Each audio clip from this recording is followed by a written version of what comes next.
It's a Sunday. I had a sales call this morning, got him over the line. Today was perhaps the first sales call I've ever had where I had to properly objection handle. And I say that because not like direct objections. Like this guy, he wanted to do it. He wanted to move forward with the service. He wanted to buy. He wanted to do exactly what I ran him through. The numbers made sense. It was simply making the decision. And honestly, I think it was the best I've ever handled helping someone make a decision, one that will genuinely help him. All I had to do was communicate, and I talked about this yesterday, that if you improve your communication skills and your ability to communicate value, everything in your life will improve. This guy, he wanted to do it. He literally was overthinking. He's not in the best financial position right now, and he wanted some assurance. He was through his head. I just needed to lay out exactly what it was that he was doing, why he was trying to do it, and how it was going to work, and why he was actually going to be successful with it. And not necessarily, I actually didn't guarantee him anything. All I did was help him make a decision. So for example, on the call, numbers made sense. I think the management fee, $1,000 a month, $1,000 a spend. He was fine with all of that, except he just couldn't afford it right now. So I'm like, awesome. That's completely fine, because this guy, I know he's going to spend in the future, and I'm able to grow with him. So I'm fine to do like a trial amount. So what I did, trial, $500 to spend, $500 fee, like setup or management fee for that spend. And that made it a little bit easier. He's just not in the best financial position right now. And then as we got the money objection out of the way, it was really just getting himself out of his own way. So he'd been burned before. He tried it for a month and it didn't work. He didn't make any money. So he'd been burned in the past. I needed to help him understand why it didn't work previously, and that he wants to grow his business, but if he keeps doing the exact same things he's doing now, he's never going to. The word he used a lot is he needs to get traction. He does not have traction at the moment. And when you're on sales calls, use the words that they use, because it'll just help them think that you get them, you understand them. So when I talked about what we were trying to do, I said we were going to help grow the business, make more money, get more clients. But what I included each time was I said, help you get traction, help the business get traction, so that then you can build the team, which he also said, understand where they are now and where they're wanting to go. And then all it is a matter of communicating value to tell them that you can bridge that gap. That is all I am doing. And there are a few different things I said on the call, which actually I was really proud of myself being able to do and recognize them, to go, that's what I need to do. That is what I need to say in order to help him make the right decision. So for example, one of them was, give me a few days to think about it. And I said, of course, no problem. I'm happy if you take a few days. Can I ask you a quick question? Over those few days, what in particular are you wanting to think about? And he said, well, I just need to come up with a decision and I need to speak to my wife. And I say, cool, I completely get that. Say you speak to your wife and she says no, what happens then?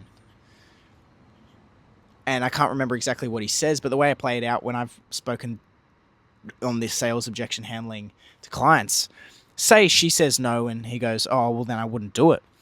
Well, then I said, I can't remember exactly, but it's something like, well, your wife, she wants the best for you, doesn't she? She wants success in your business, success in your life, and to be able to take care of the family. Because he had kids in the room while taking the call. It was actually really funny. They got in the way a bit, or they were making noise or getting his attention. Sorry if you can hear that bus. I hope you can't. But what you do is you align the success of the business with your service, and that if they say they need to talk to their partner, it's like, does your partner want you to be successful with this business? He would say yes. And now this wasn't actually on the call, but this is what I do. And then you say, well, if you were doing actions, or if you were doing things that are going to bring you closer to success in business and help you grow and get to the place you want to, why would your wife be mad at that? Or why would she look down upon you for doing that? And at one stage, excuse me, and I did say this, I'm like, the way you need to look at it is you're wanting you want success within your business. You want to get traction. You want to grow the business. You want to make more money. You want to get more clients. The way you need to look at it is, what are the actions that help me get closer to where I want to go in terms of the business?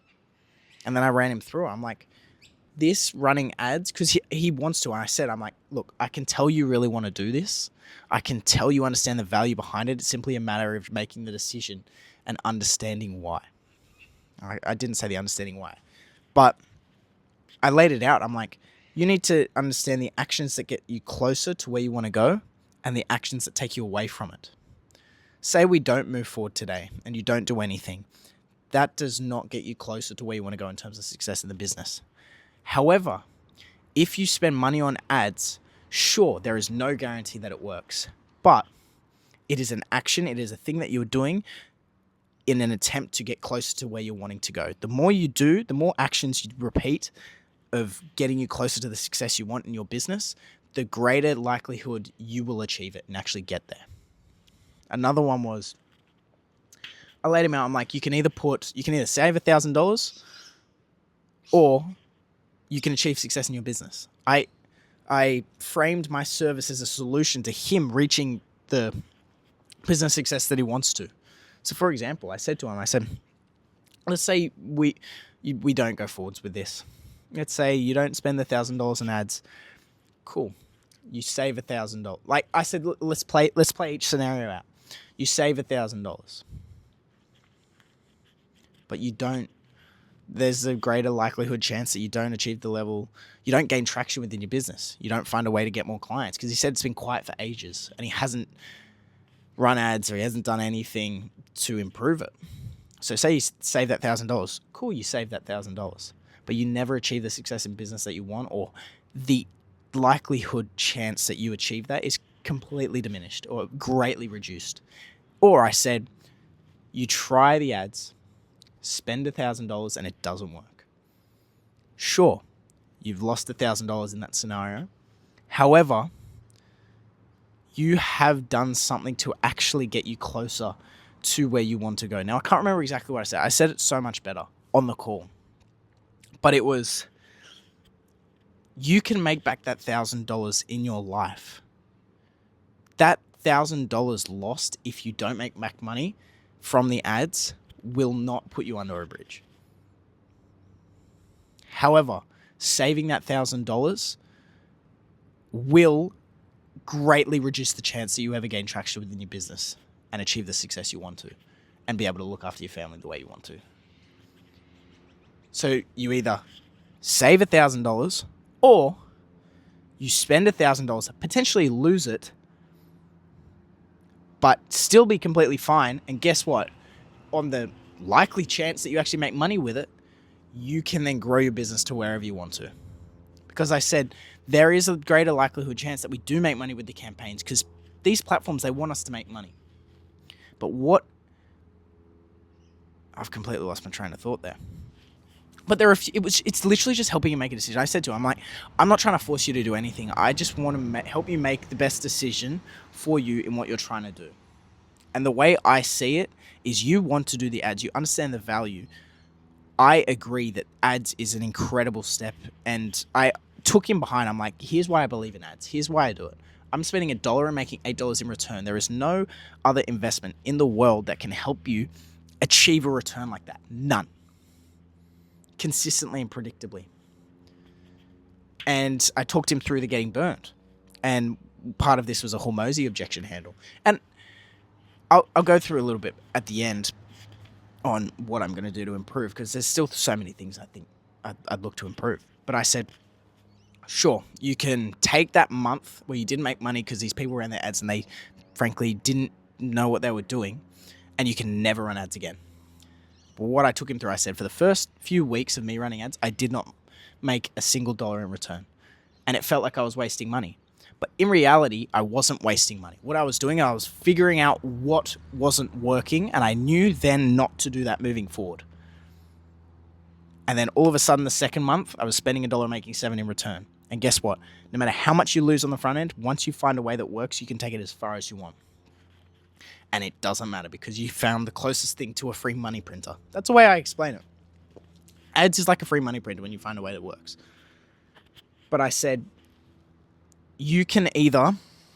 I said, don't let what happened to you burn you twice. Once, or the first time, when you didn't make money, it felt like you were wasting... You just threw that money down the drain and got burned by that guy. And second, when you let that experience, that situation, what happened then, stop you from actually doing what will help you grow the business. Because there is no wasted money with actually spending money on ads. There is no wasted money because you're either figuring out what works and what doesn't. And guess what? That money you wasted, you figured out what didn't work.